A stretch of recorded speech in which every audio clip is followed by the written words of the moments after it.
আজকে একসাথে দুটো রেসিপি বানাবো। প্রথমেই দেখতে পাচ্ছ মুড়ো। মুড়ো দিয়ে কী বানাবো, এত চারটে মুড়ো পড়ে আছে, তার মানে তো মুড়ি ঘন্ট বানাতেই হবে। তার জন্য আমি মুড়োগুলোকে আগে ভেজে নেব। আর আজকে দুটো রেসিপি পরপর শেয়ার করব। টাইটেল আর থাম্বনেল দেখে অবশ্যই জেনে গেছো। মুড়ি ঘন্ট বানানোর জন্য মুড়োগুলোকে আমি আগে ভালো করে ফ্রাই করে নেব, তারপরে আমি আবার ফিরে আসছি। মুড়ো ভেজে তুলে নিয়েছি, একদম লাল লাল করে ভেজে নিয়েছি। এখানে আবার দিয়েছি দুটো মুড়ো, এগুলোকে আবার লাল লাল করে ভেজে নেবো, দিয়ে তোমাদের কাছে আসছি। এখানে মাথা সব ভাজা হয়ে গেছে। এবারে আমি এই তেলের মধ্যেই দুটো তেজপাতা দিলাম। এর মধ্যে তোমরা যদি চাও এলাচ, লবঙ্গ, দারচিনি দিতে পারো। আমি অন্যরকমভাবে একটু করার চেষ্টা করছি। এর মধ্যে তেজপাতা দিলাম আর দিলাম রসুন ফোড়ন। তোমরা জিরে ফোড়ন দিবে, তারপরে এলাচ, লবঙ্গ, দারচিনি ফোড়ন দেবে। হ্যাঁ, আবার এরমভাবেও করতে পারো। আমি তেজপাতা রসুন ফোড়ন দিলাম, আর রসুনটা একটুখানি হালকা ফ্রাই হয়ে যাওয়ার পরে আমি দেব এই আলু কাঠগুলো।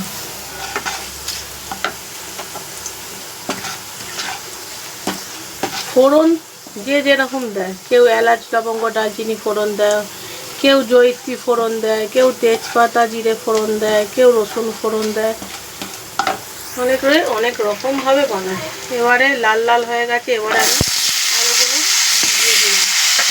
এবার এর মধ্যে আমি একটুখানি লবণ দেব, যাতে আলুগুলো তাড়াতাড়ি সফট হয়ে যায়। এই পর্যায়ে আমি লবণ দিয়ে দিলাম। লবণগুলো তাড়াতাড়ি করে যাতে সফট হয়ে যায়।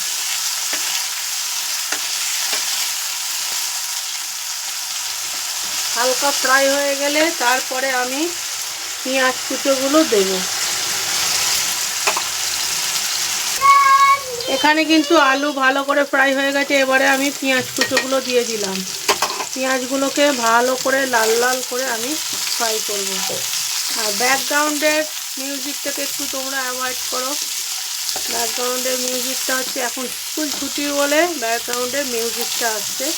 স্কুল চালু হয়ে যাওয়ার পরে আর ব্যাকগ্রাউন্ডের মিউজিকটা আসবে না। এবারে পেঁয়াজটা আমি ভালো করে লাল লাল করে ফ্রাই করে ফিরে আসছি। এখানে একটু তেল কম পড়ে গিয়েছিল, আর একটুখানি পরিমাণ মতন তেল দিয়েছি। এই জায়গাটা তেলটা একটু গরম হয়ে যাক, তারপরে মিশিয়ে দেবো। এই পর্যায়ে আমি দুটো বড় বড় টমেটো কাট করে দিয়ে দিয়েছি। এবারে সব একসাথে ভালো করে ফ্রাই হোক, আর টমেটোটা একটু হালকা মেল্ট হয়ে যাক। তারপরে আমি আদা, রসুন, মশলা সব দেব।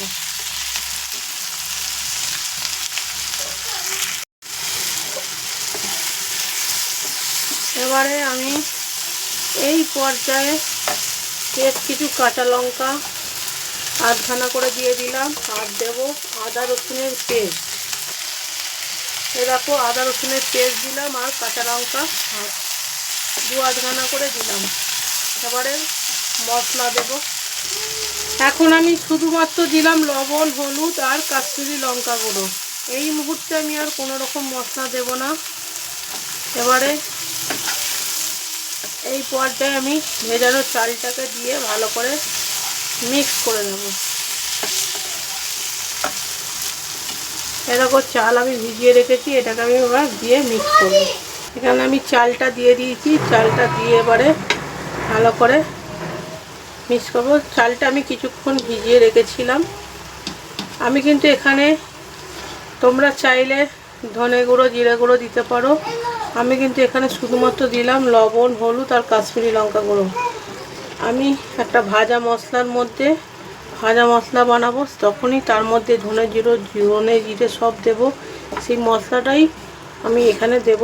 আমি আলাদা করে এখন আর কোনো গুঁড়ো মশলা ইউজ করছি না।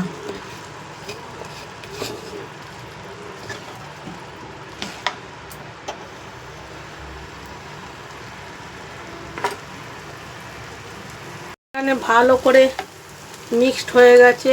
এবারে আমি এই পর্যায়ে এবারে মাছের মাথাগুলোকে দিয়ে দেব। মাছের মাথাগুলো দিয়ে দিয়েছি। এবারে আলতু করে একটুখানি উল্টো পাল্টা করে দিই, তারপরে গরম জল দিয়ে দেবো। হালকা করে নেড়ে উল্টো পাল্টা করে দিই।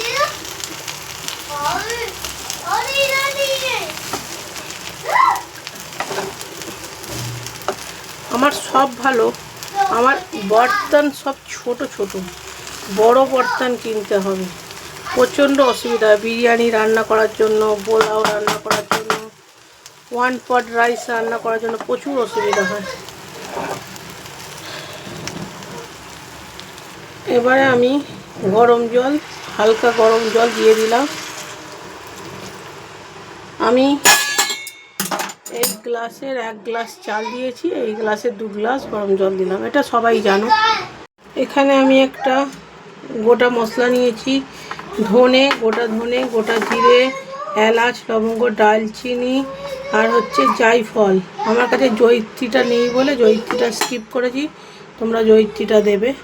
এইটা ড্রাই রোস্ট করে আমি পাউডার বানাবো। এইটা আমি হালকা ড্রাই রোস্ট করে ঠান্ডা করে পাউডার বানাবো। এটাই আমি মুড়ি ঘন্টতে দেব। আর দেব ঘি, অবশ্যই ঘিটা লাগবে। আর তোমরা কিন্তু অবশ্যই জয়িত্রীটা ইউজ করবে। জয়িত্রীটা আমার কাছে নেই বলে আমি জয়িত্রীটা স্কিপ করলাম। আমি প্রথমেই বলেছি আমার কাছে যা যা মশলা আছে সেইগুলো দিয়ে ইউজ করব। এক্সট্রা কোনো কিছু মশলা আমি কিনে আনবো না। চলো, পাউডার আমি বানিয়ে নিয়েছি। এতটা তো দেবো না, পরিমাণ মতন দেব। এটা একবার তুলে দেখি কি মজা আছে। এখানে আমি দিলাম, ক্যামেরা অন করতে ভুলে গেছিলাম, সরি। ঘি দিয়েছি, নুন, মিষ্টি আর গুঁড়ো করে রাখা মশলাটা দিলাম। এবারে আমি ঢাকনাটা দিয়ে দেবো। এখনও আমার কিছুক্ষণ কুক হবে এইটা। আমি এখন আর ঘাটাঘাটি করছি না, উপর থেকে ছড়িয়ে দিয়েছি ঘি, মিষ্টি, চিনি, মানে ঘি, চিনি, নুন আর এই মশলাটা। চলে এবার ঢাকনা দিয়ে দিই।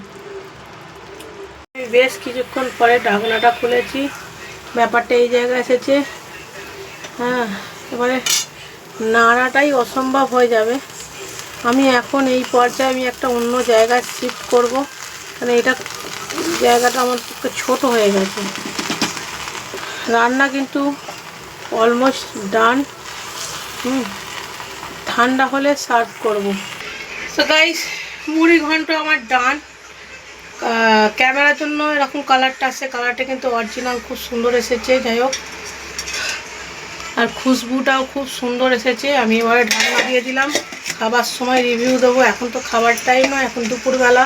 এবারে আমি এই পাত্রটাকে ধুয়ে নিয়েছি। এবারে চিকেনটা আমি বলেছি আজকে আমি দুটো রেসিপি শেয়ার করবো, চিকেনটা একদম কম তেল মশলা দিয়ে করার চেষ্টা করব। কেননা মুড়ি ঘন্টের মধ্যে তোমার ঘি গেছে, অত গরমে একদম অল্প কোয়ান্টিটিতে তেল দিয়েছি। তেলটা গরম হয়ে গেলে পেঁয়াজ কুচো দেব। এখানে তেল গরম হয়ে গেছে, তেলের মধ্যে আমি একটুখানি চিনি দিয়ে দিলাম শুধুমাত্র কালারের জন্য। এবারে চিনিটা মেল্ট হয়ে যাক, তারপরে দিয়ে দিলাম পেঁয়াজ কুচো। খুব কম কোয়ান্টিটিতে পেঁয়াজ আমি দিয়েছি।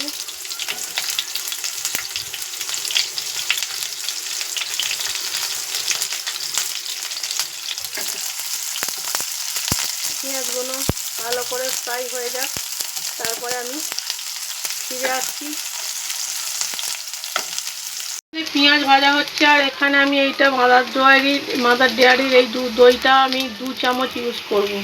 এখানে পেঁয়াজ বেরেস্তা করা হচ্ছে, একদম বেরেস্তার মতন ভাজা হচ্ছে। আর এখানে আমি টক দই আর কাঁচা লঙ্কার একটা পেস্ট বানাচ্ছি। এখানে দেখো বেরেস্তা হয়ে গেছে। এবারে আদা রসুনের পেস্টটা দিয়ে দিলাম, দেওয়ার পরে হালকা ভাজা ভাজা হয়ে যাবে। তারপরে নুন আর হলুদ দেবো, সামান্য একটু কাশ্মীরি লঙ্কা গুঁড়ো, লবণ আর হলুদ গুঁড়ো দিয়েছি। দিয়ে ভালো করে মিক্স করব।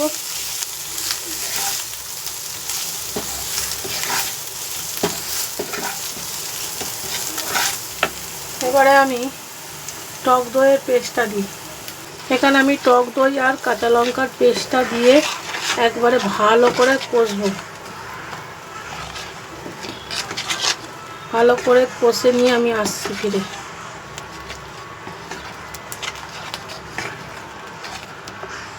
এবার আমি দইয়ের বাটিটা ধুয়ে জল দেব কিছুটা। আমি এবার চিকেনের পিসগুলো এখানে দিয়ে দিচ্ছি, ঠিক আছে।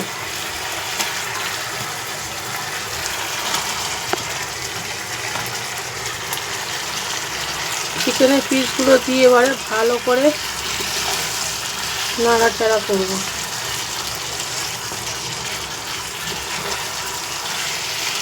এর মধ্যে যদি তোমরা পারো কাজু আর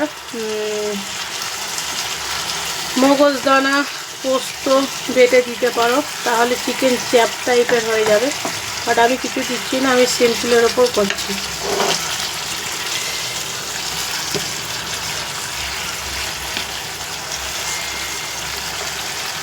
এখানে দেখো ব্যাপারটা ঠিক এই পর্যায়ে এসেছে। এবারে আমি এই মুহূর্তে এই টক দই ধোয়া জল, মানে টক দইয়ের বাটিটা ধোয়া জলটা আমি একটু দিয়ে দিলাম।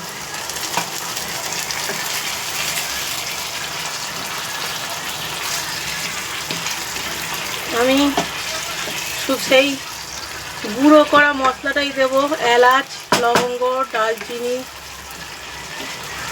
জায়ফল, ধনে আর জিরে, সেই ড্রাই রোস্ট করা মশলাটা দেব। আর একটুখানি ওপর থেকে গোলমরিচ গুঁড়ো ছড়িয়ে এবারে ঢাকনাটা দিয়ে দেব। এবারে এই মশলাটা ছড়িয়ে দিলাম আর দেব অল্প একটুখানি গোলমরিচ গুঁড়ো। দেখো এবারে ভালো করে মিক্সড করে এবারে ঢাকনাটা দিয়ে দিই। এবারে ফুটে সেদ্ধ, মানে একটুখানি ফুটতে হবে, ফুটলেই সেদ্ধ হয়ে যাবে চিকেনগুলো।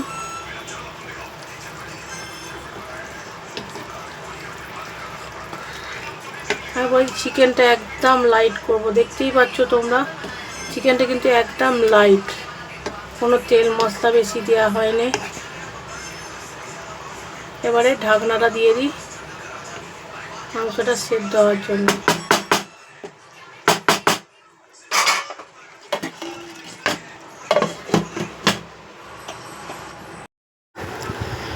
চলো খাওয়া দাওয়ার পালা, রিভিউ দেওয়ার পালা।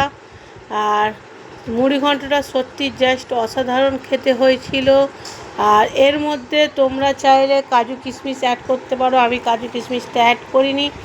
আর চিকেনও জাস্ট অসাধারণ হয়েছিল, চিকেনটা একটু অন্যভাবে বানিয়েছিলাম। আর মুড়ি ঘন্টর সাথে যে চিকেনের কম্বিনেশানটা অনেক দিন থেকে টেস্ট করার ইচ্ছা ছিল, সত্যি খুব অসাধারণ খেতে ছিল। যদি ভালো লেগে থাকে অবশ্যই লাইক, কমেন্ট। আর নতুন বন্ধু পুরনো বন্ধু সকলকে অনেক অনেক ভালোবাসা। নতুন বন্ধুরা প্লিজ চ্যানেলটাকে সাবস্ক্রাইব করো, পুরনো বন্ধু অল টাইম পাশে আছো। খাও দাও বাঁচো, মন চায় জিন্দেগি করো, খাও দাও আর লাইকটা অবশ্যই করো। টাটা।